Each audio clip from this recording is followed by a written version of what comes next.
Bonjour à toutes et à tous. Bienvenue dans Smart Future, l'émission des entreprises qui innovent, de celles et ceux qui inventent aujourd'hui le monde de demain. Voici le sommaire avec pour commencer un focus sur la santé, jusqu'où ira la personnalisation des soins. Que doit-on penser des outils de santé connectés? Quel avenir pour la médecine prédictive? On répond à ces questions juste après les titres dans Smart Money. On parlera d'espace à moins d'une semaine du départ de Thomas Pesquet pour sa deuxième mission à bord de la Station spatiale internationale. Vous verrez que le rêve coûte de moins en moins cher au kilo. On peut dire ça comme ça. Smart Connect pour tout savoir sur les mutations du e-commerce. Vous découvrirez OneStock et son logiciel d'unification des stocks qui permet aux marques d'améliorer la gestion de leurs commandes. Et puis dans la seconde partie de l'émission consacrée à la ville intelligente, on débattra sur le vélo du futur et sa place dans nos cités. Voilà pour les titres. On démarre avec le sujet de la semaine consacré à la santé. Bienvenue dans le futur.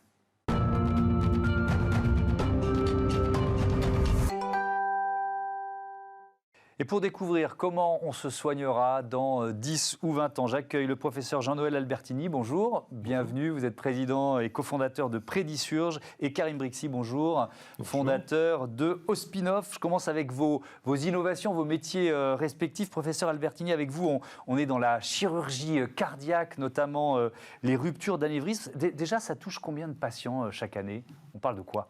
Alors aujourd'hui, on estime qu'il y a 4 millions de personnes qui sont porteurs d'un anévrisme de l'aorte. Ouais. Et donc, vous l'avez dit, hein, la complication principale de cette maladie, c'est la rupture. Donc ça, quand ça arrive, malheureusement, c'est très grave, hein, parce que ça conduit au décès du patient dans 90% des cas. Et aujourd'hui, on estime qu'il y a à peu près dans le monde, chaque année, malheureusement, 200 000 personnes qui vont décéder de cette maladie. Ouais, alors, qu'est-ce que vous avez mis au point, inventé pour réduire ce risque de rupture d'anévrisme? Alors, ce qu'il faut comprendre d'abord, c'est que pour traiter ces anévrismes, comme vous l'avez dit, il y a des interventions chirurgicales. Et depuis, on va dire, une trentaine d'années, il y a des interventions mini-invasives qui permettent de traiter les anévrismes sans ouvrir le ventre des patients. Ce qui est une grande avancée en soi. Et donc pour ça, on utilise des dispositifs, ce qu'on appelle des prothèses, des endoprothèses, qu'on introduit dans l'anévrisme par des toutes petites incisions au niveau du pli de laine. Et nous, c'est là qu'on intervient, plutôt dans la planification en fait, de ce type d'intervention. C'est-à-dire qu'on a mis au point une technologie qui est basée sur la simulation numérique, principalement. Également, il y a un petit peu de machine learning. Et cette technologie permet véritablement de planifier l'intervention. Et peut-être aussi, pardon de vous interrompre, mais de choisir peut-être la prothèse la plus précise possible. C'est-à-dire que c'est quoi? C'est une sorte de jumeau numérique de l'aorte sur lequel vous travaillez? Absolument, absolument. Donc on construit des jumeaux numériques de l'aorte, on construit un jumeau numérique de la prothèse, et après on fait une simulation numérique qui permet de visualiser le déploiement de la prothèse à l'intérieur de l'aorte, avant l'intervention, bien entendu. Et comme vous l'avez dit, cette technologie-là, elle nous permet de choisir très précisément les dimensions, les caractéristiques de la prothèse avant l'intervention, ce qui aujourd'hui est fait avec des techniques qui sont moins précises. Ouais. Vous l'utilisez même pendant l'intervention? C'est possible, ça, d'utiliser ce système pendant l'intervention? Alors, il y a des applications pendant l'intervention. C'est pas ce qu'on développe en priorité aujourd'hui. Nous, on est vraiment aujourd'hui dans la planification. Ouais. Et on va voir avec vous comment on peut finalement élargir cet outil de médecine prédictive, parce qu'on peut avoir un jumeau numérique du corps entier. Évidemment, on y viendra dans un instant. Karim Brixi, avec Ospinoff, on est vraiment au cœur de l'innovation en matière de santé. Pourquoi ? Clairement, parce que on a essayé de développer une plateforme qui identifie et vous permet en fait aussi d'acheter en fait cette innovation de santé, notamment pour démarrer à destination du grand public. Et c'est vrai que moi, je suis parti d'une expérience très perso. Je faisais un petit peu du sommeil. Voilà, je suis papa, 42 ans, deux filles. Ça vient très souvent en fait un petit peu avec ça, un petit peu dans mon point. Et j'étais pas dans les clous de la Sécu. Mais d'un autre côté, je vais voir en fait ma pharmacienne, elle me dit, Monsieur Brixi, je ne sais pas. Donc vous cherchiez une innovation pour traiter une apnée du sommeil, c'est ça? Exactement. Ouais. Et finalement, je me rends compte que dès lors qu'on fait partie du grand public, un patient, même un aidant, parce qu'il ne faut jamais oublier les aidants, l'innovation de santé, c'est une nébuleuse. Très clairement, c'est-à-dire que découvrir Prédisearch, alors là c'est plutôt fait pour le B2B, mais d'une manière générale, même en discutant avec des professionnels de santé, ils disent ah oui c'est vrai, ce serait bien en fait de savoir ce qui se passe.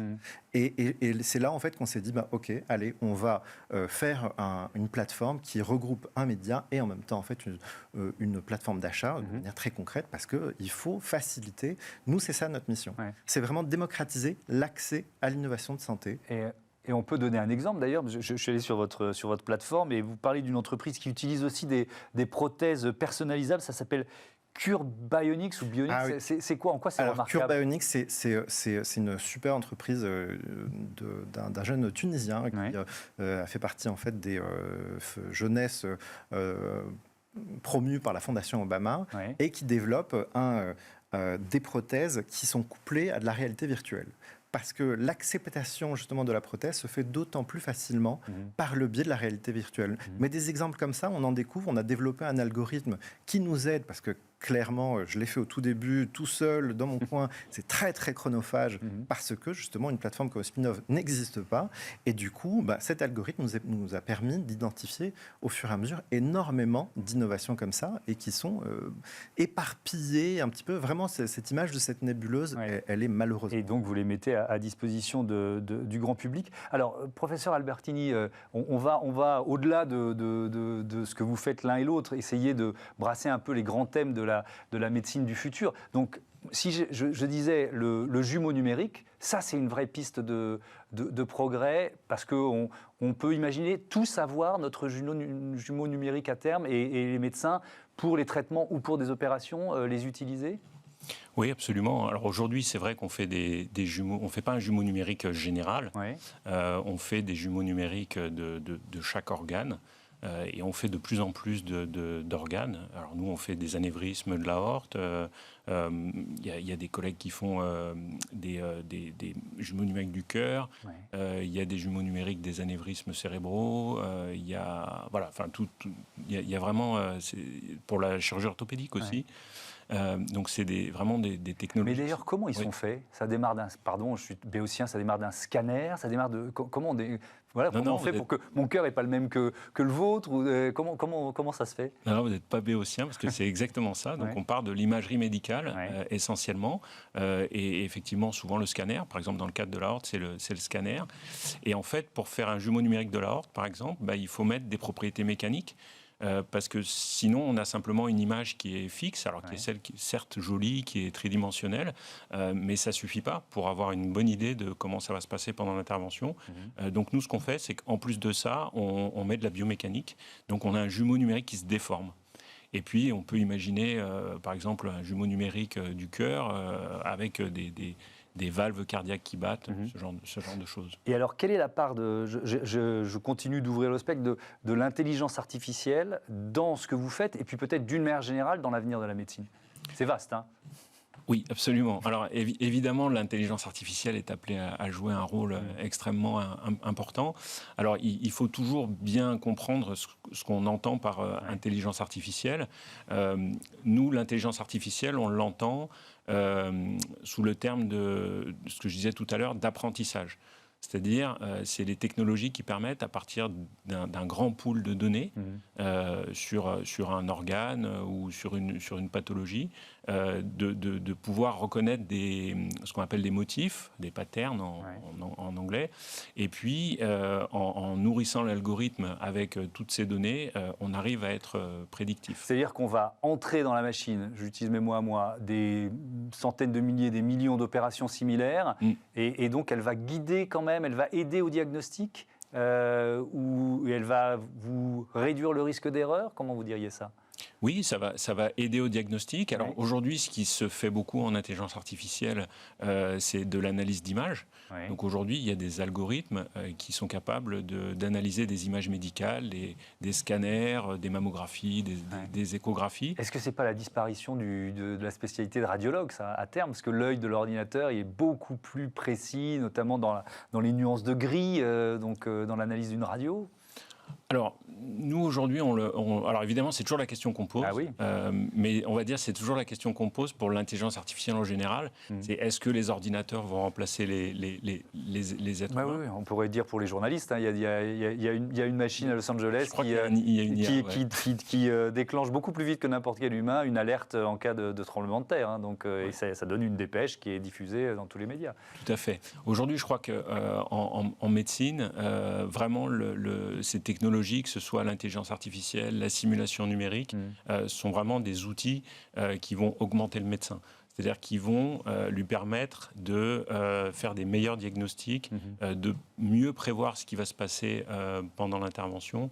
Et je crois qu'aujourd'hui, si on arrive à faire ça, ce sera une très bonne chose. Si je peux me permettre, c'est vrai que moi j'avais étudié ça un petit peu, l'intelligence artificielle, mais en général sur la santé, c'est ça forcément qui va permettre de diffuser au plus grand nombre également. Et c'est vrai que ça redéfinit aussi la position du médecin dans la santé de manière générale. Pour faire une caricature, le Dr House, ça pourra plus exister.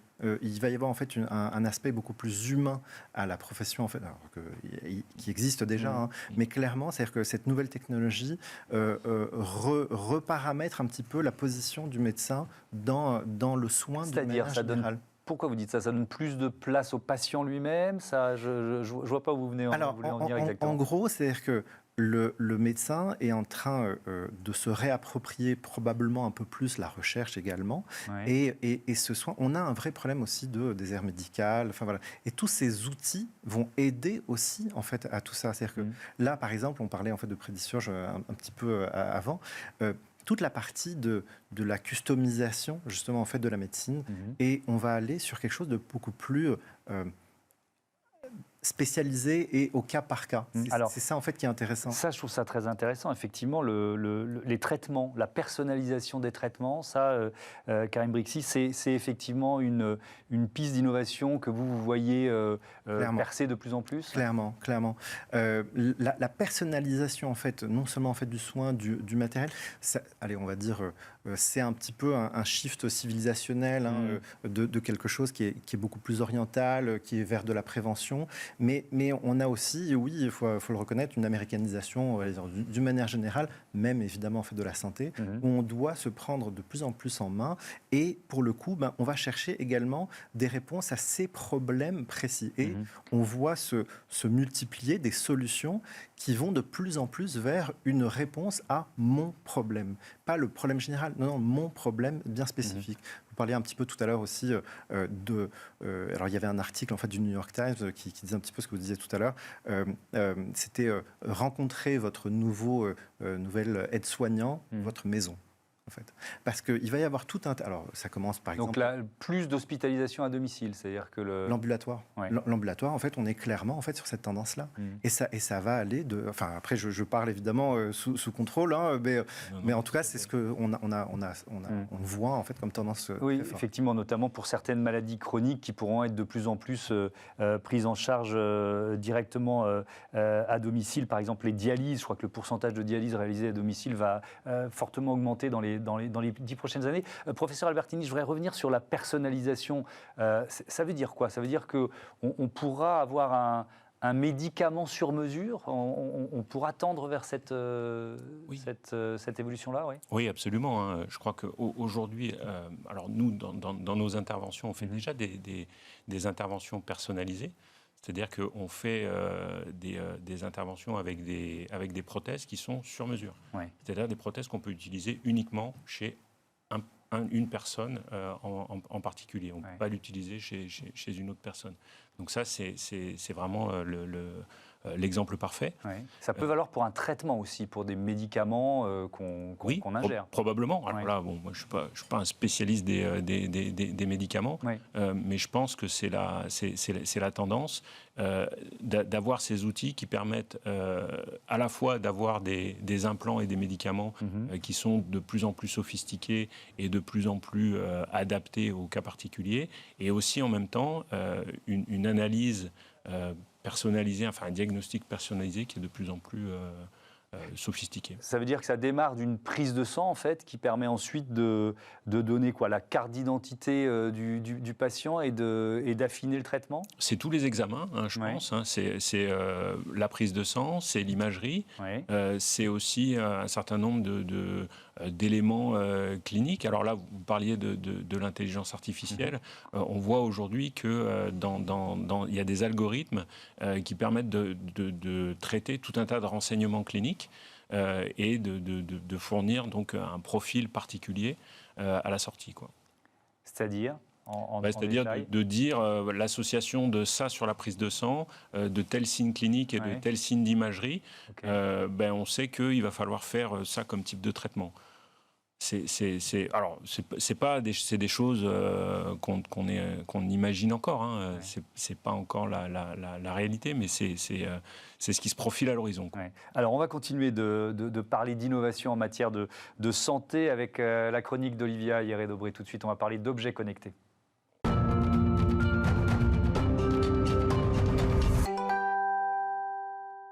Horizon 2040, c'est la chronique d'Olivia Hierret-Daubré. Bonjour Olivia. Bonjour. Tout va bien ? Oui, ça va très bien. Bon, vous allez nous parler d'une bague connectée qui permet aussi de surveiller sa santé. Et si passer la bague au doigt pouvait sauver la vie ?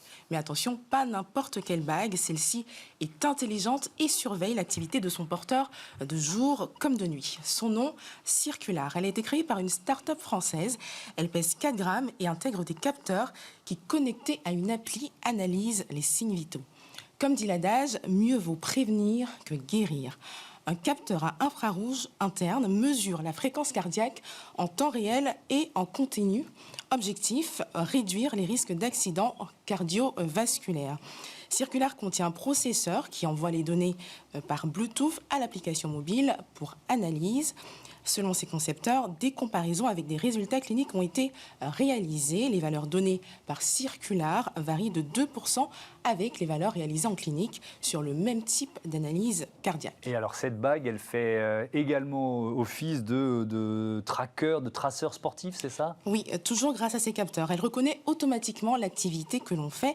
Si vous faites de la marche, par exemple, elle va calculer automatiquement le nombre de pas et le nombre de calories brûlées. Et vous suggérez des conseils pour entretenir votre forme via son application. Et d'après ses concepteurs, on peut compter sur cette bague pour surveiller la qualité de son sommeil. Et c'est important de bien dormir, Thomas. Certes. Voilà. Et Circular est capable de mesurer l'oxygénation du sang afin de détecter d'éventuels problèmes de santé comme l'apnée du sommeil. Pour ça, il va analyser plusieurs facteurs comme la durée de vos différentes phases de sommeil et vous dire combien de temps vous avez besoin dans chacune de ces phases pour avoir un sommeil réparateur. La petite innovation, c'est l'alarme silencieuse qui se déclenche automatiquement lorsque vous avez atteint votre nombre d'heures de sommeil idéal. Circular vous réveille au bon moment grâce à de légères vibrations. Et alors en quoi elle se distingue des autres objets connectés, des bracelets notamment qui existent déjà ? Alors la nouveauté, c'est la fonctionnalité de surveillance du bien-être et de l'énergie. Selon ses créateurs, l'anneau et son application sont conçus pour faciliter le quotidien du porteur et lui permettre d'améliorer son mode de vie, qu'il s'agisse de sommeil, de forme physique, de récupération ou de santé. Alors, 2 dernières questions. Est-ce qu'elle est déjà sur le marché et puis à quel prix ? Alors, 2000 préventes ont déjà été réalisées via son site. Elle coûtera soit 289 €, soit 59 € avec un abonnement de 15 € par mois pour avoir accès à l'analyse des données. Et la start-up espère la commercialiser d'ici décembre 2021 à condition d'avoir bien sûr toutes les certifications requises. Alors, on se pose toujours la question, merci Olivia, face à des objets comme ceux-là, gadgets ou utilité médical, Karim Brixi, vous en pensez quoi? C'est utile, notamment parce que prévention, personnalisation. Et ça participe en fait de la prise de conscience que oui, l'illusion de l'immortalité, voilà, c'est réservé en fait à la jeunesse, sauf que dès qu'on dépasse, on va dire, les 30 ans, ça y est, on commence à avoir des problèmes de santé. Et ça participe justement en fait à cette prise de conscience de dire, ah ok, là j'ai vu que la bague me dit que ce jour-là, j'ai été en meilleure forme. Ah, tiens, comme par hasard, c'est parce que j'ai fait en fait du sport et j'ai bu beaucoup plus d'eau. Donc, ça participe quand même. Donc, ça peut être un outil de prévention pour vous, professeur Albertini. Plus sur la partie risque d'accident cardiovasculaire, il y a pas mal d'outils connectés qui commencent à proposer ça. Il y a une vraie utilité, d'après vous? Je ne vous dis pas cette bague-là, mais d'une manière générale, d'avoir sur soi un bracelet qui peut vous dire attention. Est-ce que c'est utile d'après vous? Je ne connaissais pas la bague circulaire.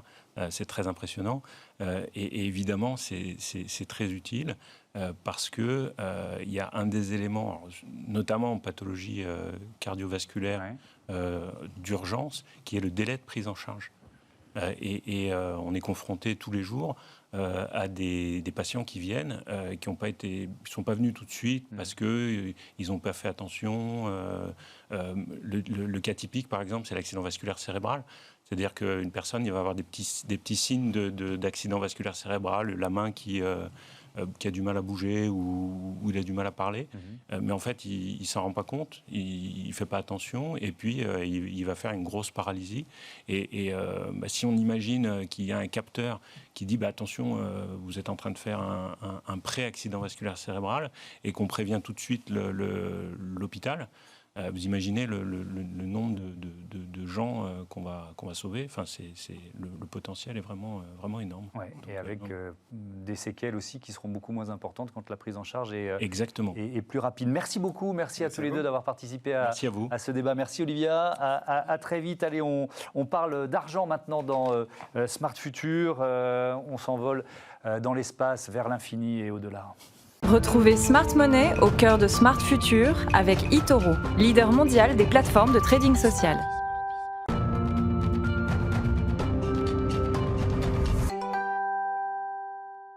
Smart Money, la chronique placement et moyens de paiement du futur avec David Derry. Bonjour David. Bonjour. Bienvenue, analyse de marché chez eToro France. Alors, on va parler d'espace dans moins d'une semaine. Le 22 avril, Thomas Pesquet s'envole pour la deuxième fois vers la Station spatiale internationale. Ça nous a donné envie de voir l'espace. Mais alors, du côté business, David, d'abord, il faut rappeler que ce ciel étoilé, il fascine l'humanité depuis très longtemps, depuis toujours ou presque. Exactement, il y a déjà plus de 150 ans, Jules Verne qui écrivait son récit de la Terre à la Lune, qui a été un de ses récits iconiques.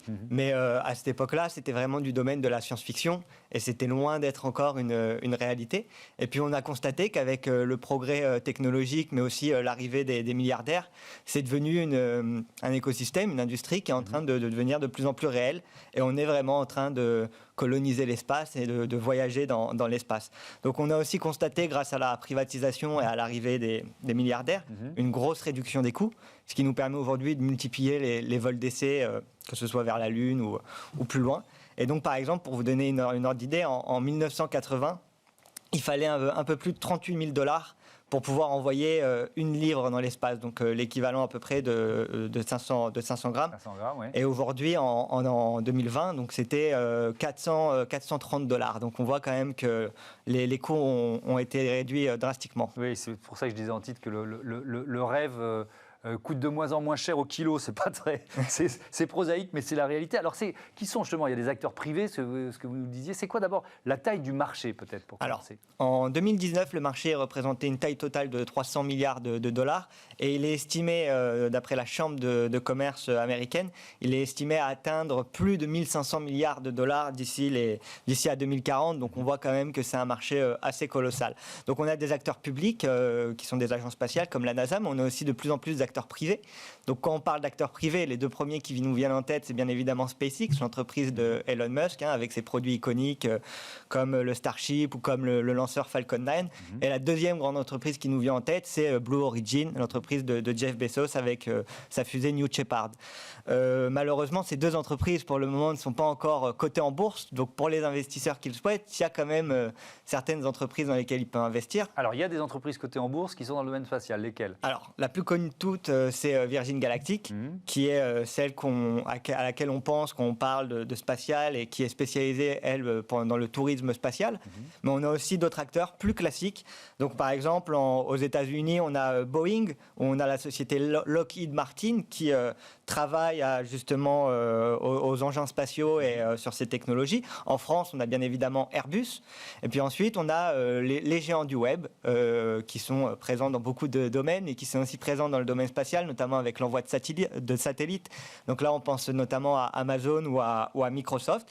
Et puis, on a quelques entreprises moins connues. Par exemple, on a des entreprises comme Honeywell qui s'intéressent à ce domaine ou comme Raytheon Technologies qui proposent justement aux fusées, aux satellites, les technologies nécessaires. Donc on voit que pour le moment, c'est un marché qui est dominé par l'Amérique du Nord, notamment avec la NASA et le budget colossal de la NASA. Mais il y a des enjeux géopolitiques qui sont majeurs, donc il y a d'autres acteurs qui... Exactement. Pendant longtemps, il y avait la Russie qui était l'un des acteurs dominants. Et puis là, depuis ces dernières années, on voit la Chine qui est en train de rattraper son retard à grands pas. Alors, la réglementation, on en dit toujours un mot. Ces missions, elles sont privées et publiques, quoi. C'est un mixte. Exactement. Donc, en fait, c'est des entreprises privées, mais elles sont financées par les agences spatiales. Donc, par exemple, la NASA ou l'Agence spatiale européenne. Et c'est eux vraiment qui donnent à la fois leur accord pour la mission, mais aussi les budgets nécessaires, parce que c'est quand même des budgets assez colossaux pour aller dans l'espace. Ça chiffre en plusieurs milliards de dollars. Donc, ce qui est intéressant de noter, c'est que aujourd'hui, l'espace n'appartient à personne. Donc, aucun pays n'a le droit de se dire propriétaire d'une planète ou d'une partie de l'espace. Et tous les pays essayent de collaborer ensemble, en fait, pour essayer d'en tirer le maximum. Donc aujourd'hui, la réglementation spatiale, elle est assez claire. Il y a eu un premier traité en 1967 qui, justement, après Sputnik, a permis l'exploitation de l'espace. Et puis, ça évolue au fur et à mesure des années. Récemment, on a eu Barack Obama avec le Space Act en 2015, qui justement codifiait les capacités des entreprises américaines à posséder des ressources extraites de l'espace. Et puis, en 2019, on a eu, fin 2019, la création de la Space Force, donc qui est la 6e entité des forces armées américaines et qui est spécialisée dans justement la protection de l'espace. Et ben voilà, et on va conclure là-dessus pour dire qu'il n'y a pas d'autre choix pour que ça continue, que le public et le privé collaborent ensemble. Merci beaucoup David Derry. Je rappelle que vous êtes analyste de marché chez eToro France. Voilà, on passe tout de suite à Smart Connect, notre plongée hebdomadaire dans l'univers du e-commerce. Retrouvez Smart Connect au cœur de Smart Future en partenariat avec Cdiscount.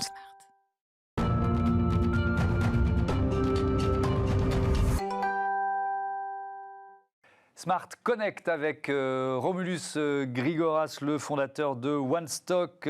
Bonjour, vous êtes éditeur de logiciels, leader européen des solutions logicielles pour le commerce unifié. Ça veut dire quoi, tiens? Bonjour Thomas. Bonjour, oui, chez OneStock, nous développons des solutions innovantes d'unification des stocks, d'orchestration des commandes à destination du commerce connecté, comme vous le dites. Et nous travaillons pour des grandes marques et distributeurs comme Truffaut, Intersport, Mano Mano, Bosch ou LVMH. Donc, les systèmes OMS, ce sont des systèmes dits Order Management System et des scénarios omnicanaux tels que le Click and Collect, Ship from Store, la gestion de retour ou encore l'extension des gammes. Donc, nous sommes au cœur du commerce des marques et des distributeurs. Dès que vous avez un entrepôt ou plusieurs magasins, ou bien pour les pure players, plusieurs entrepôts, vos opérations se complexifient et donc il va falloir que vous unifiez vos stocks pour que vous puissiez permettre aux consommateurs en ligne d'acheter l'ensemble de la gamme sans qu'on se soucie d'où ça part et en étant clair et précis sur la promesse que l'on fait aux clients, dans combien de temps ils seront livrés, combien ça coûte en argent et surtout quelle est l'empreinte écologique de leur achat. Donc l'unification de stock, c'est le premier volet. Ouais. L'orchestration des commandes, c'est le deuxième volet, puisqu'une fois que la commande elle est placée en ligne, l'intelligence du logiciel va choisir, en fonction de plein de critères, quel est le meilleur endroit d'expédition de cette commande, en fonction de la disponibilité de stock, en fonction de la charge dans les entrepôts, en fonction de la proximité avec le client final, toujours dans une optique de réduire, de minimiser l'empreinte carbone. Donc ça veut dire pour vos clients une meilleure gestion des stocks, on l'a bien compris, et un impact sur les commandes aussi ? Oui, oui. Nos clients, en unifiant les stocks, ils observent de façon un peu automatique, un peu magique, une augmentation de leur vente en ligne, puisque un des problèmes que chaque marchand a, c'est la fragmentation de stock qui induit forcément une rupture de stock. Plus tard dans la saison, vous n'avez pas le stock partout où les clients le souhaitent. Et donc, en unifiant le stock, vous augmentez la capacité de servir les clients sur l'ensemble de la gamme. Et donc, automatiquement, vous augmentez vos ventes e-commerce. Très souvent, nos clients, les marchands, ils voient les ventes e-commerce augmenter de 20, 30, parfois même de 100% en branchant derrière leur site marchand l'ensemble de leurs stocks, magasins, entrepôts et même parfois les stocks des partenaires ou les stocks des fournisseurs. Alors l'année 2020, synonyme de digitalisation accélérée, a évidemment boosté la croissance de OneStock. Vous avez décidé d'accélérer encore avec une levée de fonds. Pour quel montant et avec qui ? Oui, nous avons, comme vous le dites, observé une très belle croissance en 2020. Nous avons fait plus de 50% de croissance. Aujourd'hui, nous sommes 80 collaborateurs au service d'une soixantaine de clients qui opèrent une dizaine de milliers de magasins dans 20 pays européens. Et justement, OneStock a l'ambition de devenir le leader du marché européen, d'asseoir sa position de leader sur les marchés historiques qui sont la France et le Royaume-Uni. Nous faisons déjà 30% de notre chiffre d'affaires donc au Royaume-Uni, mais aller à la conquête de nouveaux marchés comme l'Allemagne, comme l'Italie, l'Espagne ou bien les pays nordiques d'un côté, et puis de l'autre côté, aller aussi à la conquête de nouveaux verticaux que nous avons peu ou pas exploré encore, comme le bricolage, la joaillerie, l'industrie ou plus généralement le B2B. C'est donc dans cette optique-là que nous sommes allés à la recherche d'un partenaire financier capable de nous accompagner dans cette croissance. Et donc nous avons identifié Silverfleet, qui est un fonds européen majeur, qui a de l'expérience dans le retail, dans la technologie, qui a un bon réseau, qui a la capacité de financement importante qui est en ligne avec nos ambitions. Et donc pour quel montant cette levée de fonds ? C'est un montant sur lequel nous ne communiquons pas, mais c'est un montant très significatif. C'est pour ça que vous ne répondez pas à la question, il n'y a pas de souci. Vous allez lancer, j'imagine, une campagne de recrutement. Vous cherchez quel type de profil ? Aujourd'hui, nous cherchons jusqu'à la fin de l'année une trentaine de profils, principalement autour du développement de produits, dans l'ingénierie, mais aussi dans le commerce, dans le marketing, pour servir nos ambitions, comme je le disais, à la fois sur nos pays traditionnels, la France et le Royaume-Uni, mais aussi en Italie, en Allemagne ou dans les pays nordiques. Merci beaucoup, merci Romulus Grigolas, bon vent à OneStock. On marque une courte pause des réclames d'avril 2021 et puis on retourne dans le futur.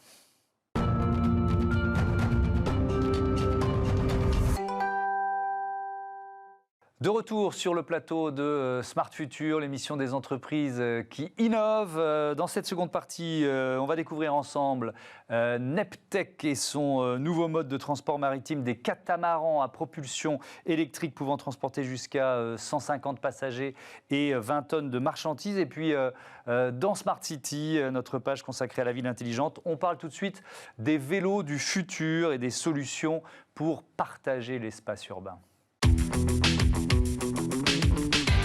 Réinventons la mobilité de demain dans Smart City avec SEAT.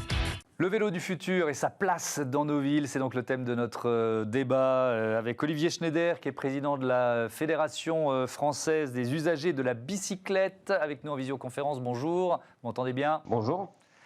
Bienvenue. Et puis par téléphone, Renaud Collin, le fondateur d'AdBike et secrétaire général de MAD pour mobilité active et durable. Bonjour Renaud Collin, vous m'entendez ? Oui, bonjour, je vous entends très bien. C'est quoi MAD ou MAD ? Alors, MAD, c'est l'association qui rassemble les acteurs de la mobilité active et durable en Auvergne-Rhône-Alpes, qui a été créée à la sortie du confinement et qui rassemble une 60aine d'entreprises. D'accord, donc c'est une sorte de cluster, de regroupement de talents, d'intelligence, d'innovation, c'est ça ? C'est un regroupement d'acteurs déjà économiques ou d'associations qui promouvent l'utilisation du vélo pour essayer de se fédérer une filière qui est en cours de création. Aujourd'hui, la mobilité active est vraiment en cours de création, donc l'idée c'est de se fédérer pour aller plus loin et proposer plus de services. Olivier Schneider, dans cette émission, on se projette dans le futur, vous l'avez compris. Comment vous imaginez nos villes dans 10 ou 20 ans Elles ressembleront toutes à Amsterdam ? Pas forcément Amsterdam, mais en effet, il faut réinventer nos villes pour que les modes actifs aient toute leur place. Mode actif, ça veut dire et la marche et le vélo et tout ce qui est un peu intermédiaire. Et notamment dans le vélo, il y a tous ces vélos à forte capacité et à assistance électrique.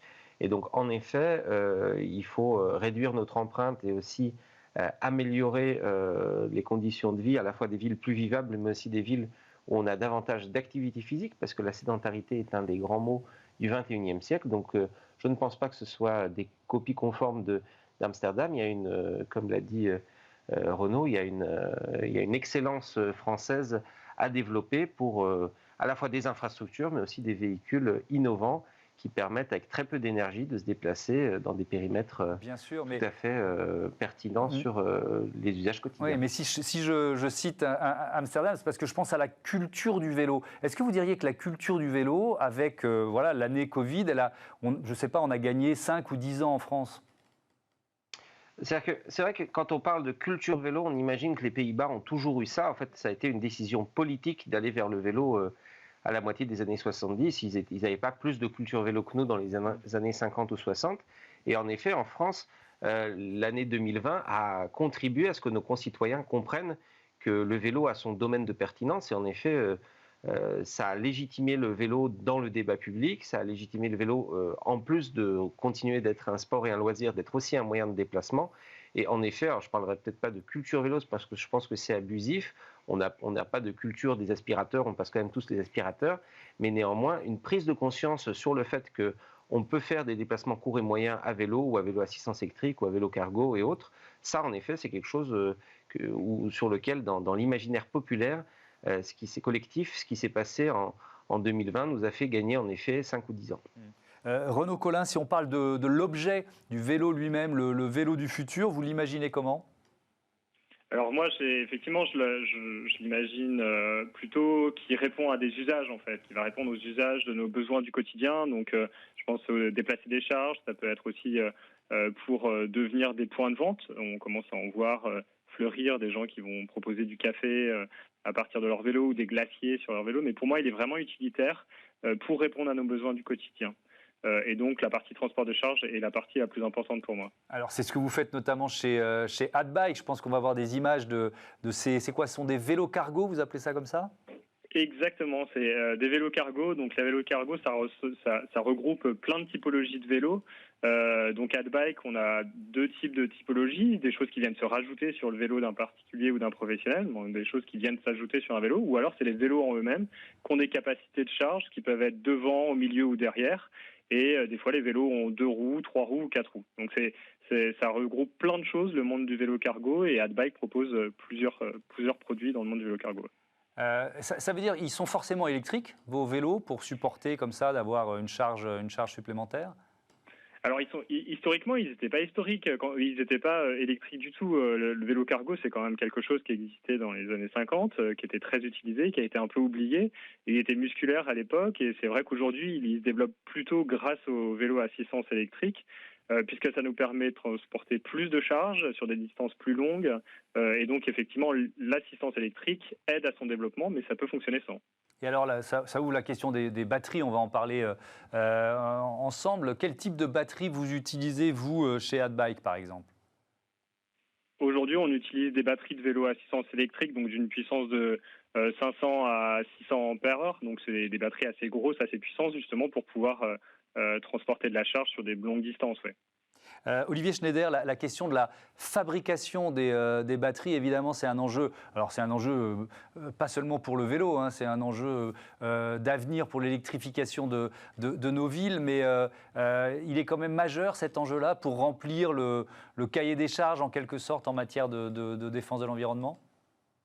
C'est vrai qu'il faut que la filière du vélo soit exemplaire là-dessus. Alors, je rappelle quand même que la quantité de lithium qu'il y a dans une batterie de VAE, c'est à peu près 1,5% de ce qu'on a dans une voiture électrique de taille moyenne. Je ne parle pas des plus grosses. Donc l'enjeu est quand même bien moindre, mais il ne s'agit pas de le négliger pour autant. Surtout qu'on a une progression très forte des ventes. On est passé de 388 000 à plus de 500 000 en 2020. Ce sera encore plus chaque année maintenant, vu que nos concitoyens ont un enjeu, enfin, ont un engouement, et donc il y a une question à la fois de réparabilité. Il ne s'agirait pas qu'au bout de X années, on ne puisse plus réparer sa batterie, et donc du coup qu'on soit obligé de jeter tout son vélo, de le mettre à la benne, parce qu'on ne trouve plus les composants pour le remettre en état. Et en effet, un enjeu du recyclage des batteries, mais aussi un enjeu sur les chargeurs. C'est-à-dire que contrairement au téléphone, même à l'intérieur d'une seule marque, on a plusieurs chargeurs, donc il y a vraiment des progrès à faire de la filière pour être pleinement exemplaire, mais néanmoins, faut quand même garder les proportions. Il y a vraiment beaucoup moins de lithium et d'autres composants dans une batterie de VAE. Pour rappel, la puissance du moteur, c'est 250 watts, donc c'est vraiment très limité.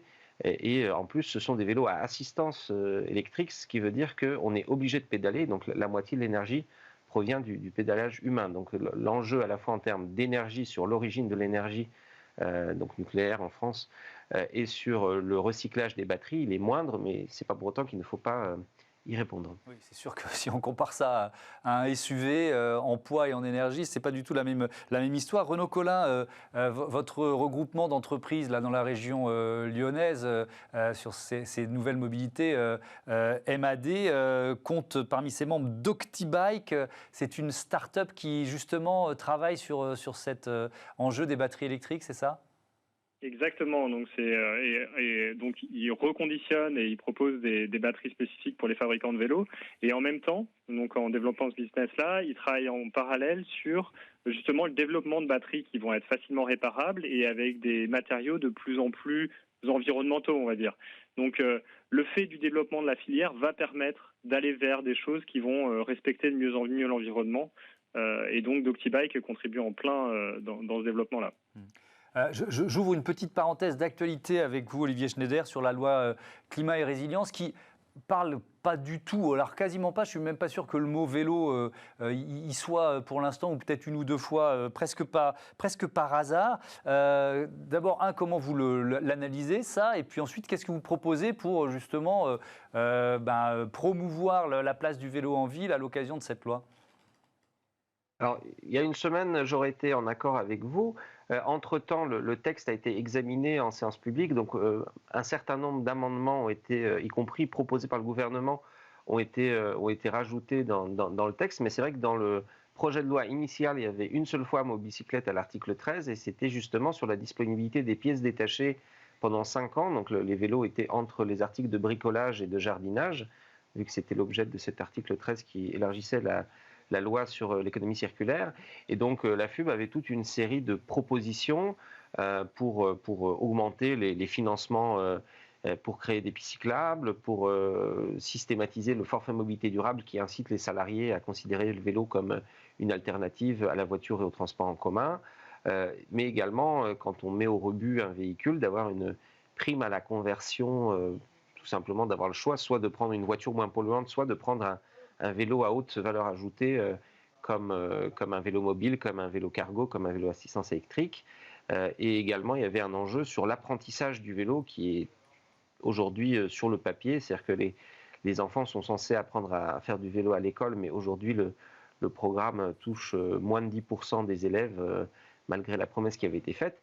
Et en séance publique, les députés ont adopté un certain nombre d'amendements, notamment, et ça a eu un écho international, vu qu'il y a eu une brève Reuters, puis des reprises, y compris dans Forbes, sur la prime à la conversion. Et donc, probablement, on n'a pas encore les détails, les chiffres, mais quand vous mettrez au rebut une vieille voiture polluante, vous pourrez soit acheter une voiture moins polluante et donc obtenir le bonus qu'on connaît aujourd'hui, soit choisir de réduire votre possession de voiture, parce que beaucoup de familles sont multimotorisées, vous avez 2, 3, 4 véhicules par foyer, et donc ces foyers seront incités à se passer d'une de leurs voitures et en échange de pouvoir s'équiper d'un vélo comme ceux que commercialise Adbike par exemple, donc qui sont beaucoup moins chers en exploitation et avec un bien meilleur bilan. Et par ailleurs, il a été annoncé, même si ça a été, comme on dit, annoncé au banc, c'est pas un amendement, mais le gouvernement a fait une annonce là-dessus, qu'il y aurait des financements pour déployer l'apprentissage de la mobilité vélo. Donc grâce à la pression citoyenne et grâce finalement à ce message d'incompréhension que tous les acteurs du vélo ont adressé suite à la première mouture du projet de loi climat, alors que les citoyens de la Convention citoyenne avaient souvent évoqué la solution vélo et c'était censé retranscrire entre guillemets sans filtre leurs propositions. Donc là, on a réussi à obtenir un certain nombre d'avancées et on pense que la lecture au Sénat permettra encore d'avancer, notamment sur le fonds vélo. Il faut 30 € par habitant et par an pour créer les pistes cyclables pour qu'on puisse y rouler à vélo cargo, à vélo mobile, etc. Et il faut également, et c'était une demande forte des citoyens, faire en sorte que ce fameux forfait mobilité durable soit versé aux salariés. Aujourd'hui, il y a une obligation pour rembourser 50% du prix du transport en commun. Il y a pour ceux qui se déplacent en voiture ce qu'on appelle les frais réels, même s'ils sont un peu mal nommés. Et donc, il n'y a pas de raison que le forfait mobilité durable, qui est pour le covoiturage et pour le vélo, reste facultatif. Sinon, c'est reconnaître que ce sont des modes qu'on ne prend pas au sérieux. Et donc, on pense que sur ces deux sujets-là, le fonds vélo et le forfait mobilité durable, on part encore largement avancé. Et là, ce sera, du point de vue du vélo, une vraie loi une vraie loi climat qui permettra à nos concitoyens d'envisager le vélo sur leurs déplacements, on va dire, de moins de 7 km. Renaud Collin, je voudrais qu'on parle de sécurité pour terminer ce débat et la question des vélos connectés, c'est-à-dire pucés, traçables. Est-ce que pour vous, c'est l'avenir de la filière ? Alors pour moi, ça va être une aide. Ça va être une aide parce que effectivement, c'est des vélos qui valent de plus en plus cher, et donc le vol est un sujet important. Et pour protéger un vélo contre le vol, il y a différents types de manières. Soit on le traque, soit on s'assure qu'il ait des choses physiques qui permettent de l'empêcher de bouger ou de le bloquer. Mais le vélo connecté, ça veut aussi dire plein d'autres choses, quoi. Ça veut dire pouvoir suivre ses performances physiques. Olivier en parlait tout à l'heure, qu'on est de plus en plus sédentaire et de savoir un petit peu quelles sont les performances qu'on fait au fur et à mesure, ça peut aider. Pour limiter l'accident d'odontologie aussi, le connecté peut aider avec des éclairages performants qui sont adaptés au moment de la journée, donc de pouvoir bien indiquer ce qu'on veut faire aussi avec des clignotants, ainsi de suite, pour aider à la navigation en essayant d'avoir les trajets optimum, de pas passer dans les endroits où il y a beaucoup de voitures, où c'est dangereux, et puis de pouvoir suivre les performances techniques de son vélo avec des moteurs qui sont de plus en plus performants et des batteries moteurs le couple batterie-moteur qui doit être le plus optimisé possible, quoi. Donc ça ouvre quand même de belles perspectives. Un dernier mot, Olivier Schneider, sur cette question de la sécurité. Il nous reste une minute. Vous prenez notamment la mise en place, le développement de parcs sécurisés. Donc ça dépend des municipalités, j'imagine ? Alors tout à fait. Il faut développer la sécurité des cyclistes en réduisant l'accidentalité. Mais il faut également réduire les risques de vol de vélo. Et donc aujourd'hui, il faut, pour chaque vélo vendu, il faut 2 places, une à domicile et une sur le lieu de travail ou d'études. Et donc, il faut un programme massif, et notamment dans le cadre de toutes ces rénovations énergétiques qui vont être rendues obligatoires dans les passoires thermiques. Il faut en profiter pour se poser la question, notamment dans les copropriétés, c'est là que ça pose vraiment problème.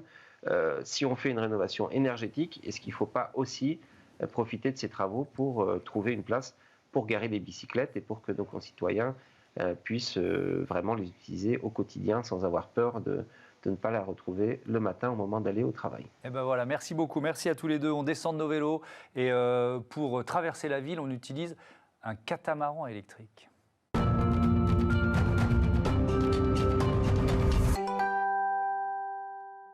Smart Move, c'est notre rubrique consacrée aux nouveaux moyens de mobilité sur Terre, dans les airs et sur l'eau, puisqu'on va découvrir maintenant l'entreprise Neptech. Bonjour Tanguy Goetz, bienvenue. Bonjour, merci.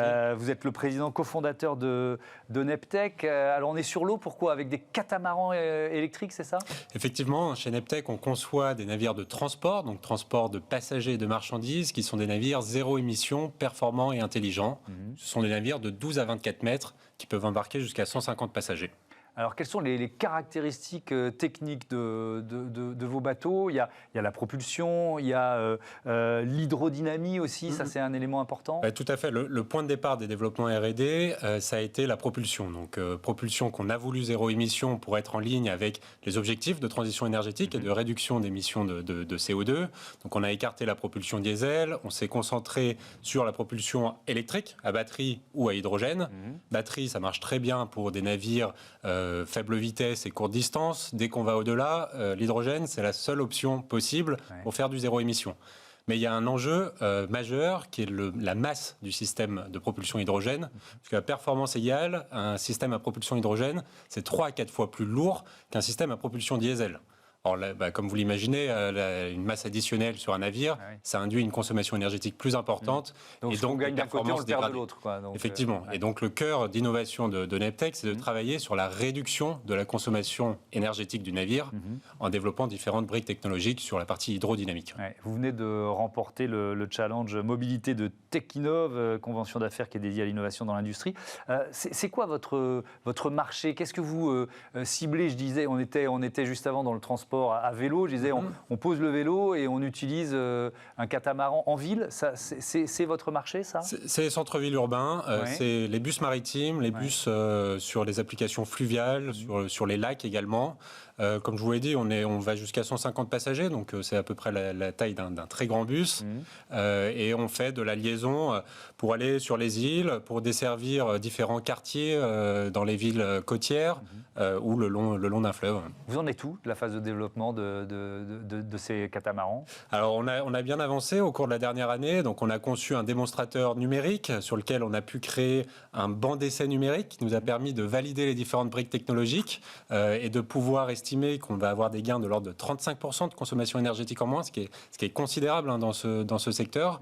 Et la prochaine étape maintenant, et on a lancé la fabrication d'un démonstrateur échelle réduite, qui sera un navire de 2,50 m, qui va être testé en eau ouverte et qui va permettre de valider les performances hydrodynamiques, manœuvrières et propulsives du navire.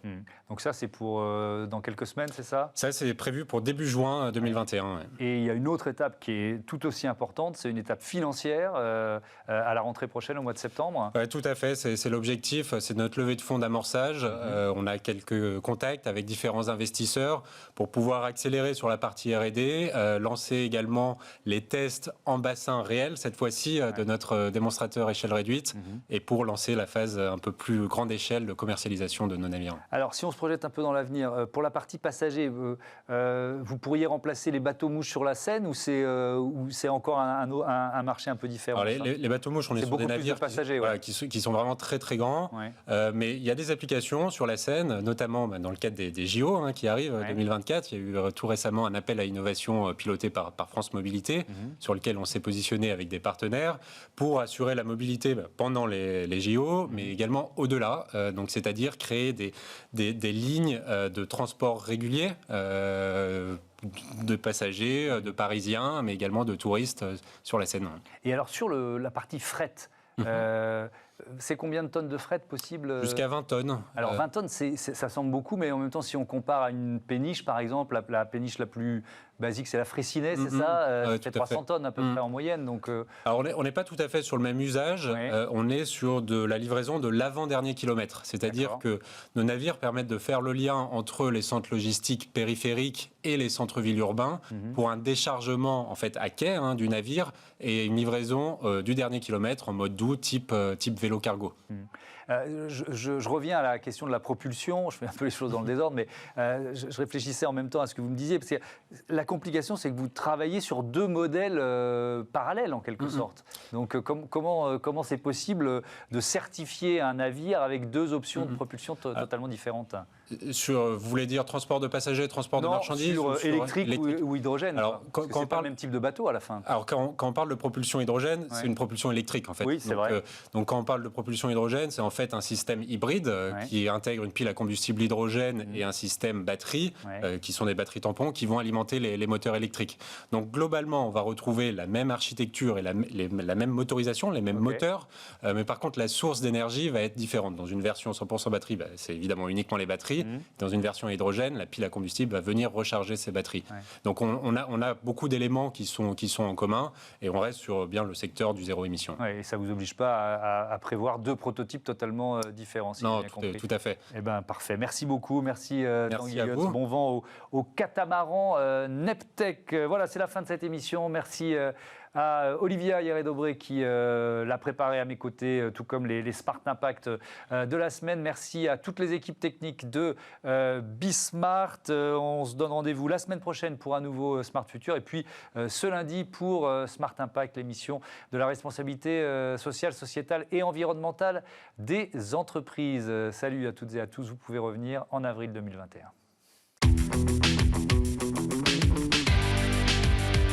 Ce programme vous a été présenté par SEAT.